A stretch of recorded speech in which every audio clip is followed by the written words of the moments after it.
रूस यूक्रेन युद्ध 2022 वर्तमान केवल दो देशों की सीमा विवाद की कहानी नहीं है, बल्कि ये एक समृद्ध सांस्कृतिक राष्ट्र के अस्तित्व, सोवियत विरासत से स्वतंत्रता और महाशक्तियों के भू राजनीतिक संघर्ष की गाथा है।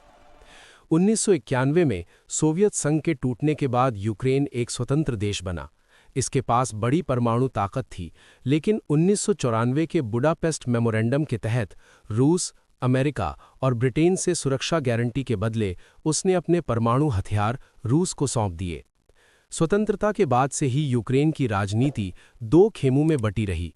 एक जो यूरोपियन यूनियन और नाटो के साथ जाना चाहता था, पश्चिमी यूक्रेन, और दूसरा जो रूस के करीबी संबंध चाहता था, पूर्वी यूक्रेन। 2013 में रूस समर्थक राष्ट्रपति विक्टर यानुकोविच ने यूरोपियन यूनियन के साथ संधि रोक दी, जिससे जनता भड़क गई। भारी विरोध यानी यूरो मैदान के बाद यानुकोविच को देश छोड़कर भागना पड़ा।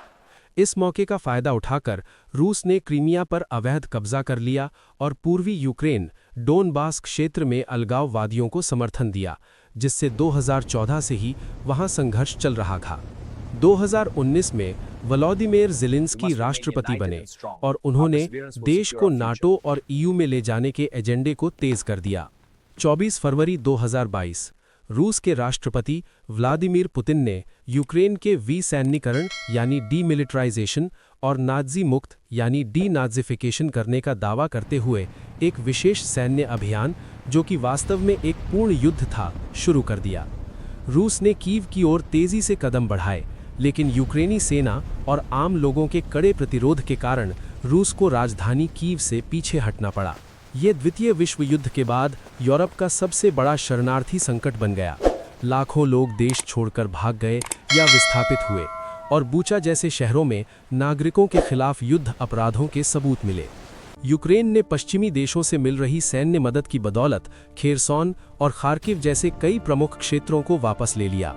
2024-2025 तक युद्ध एक ऐसे मोड़ पर आ गया है जहां दोनों पक्ष अपनी जमीन छोड़ने को तैयार नहीं है। ये अब एक फ्रोजन कॉन्फ्लिक्ट या नाजुक युद्ध विराम की स्थिति की ओर बढ़ रहा है। यूक्रेन का बुनियादी ढांचा, ऊर्जा संयंत्र और शहर बुरी तरह नष्ट हो चुके हैं।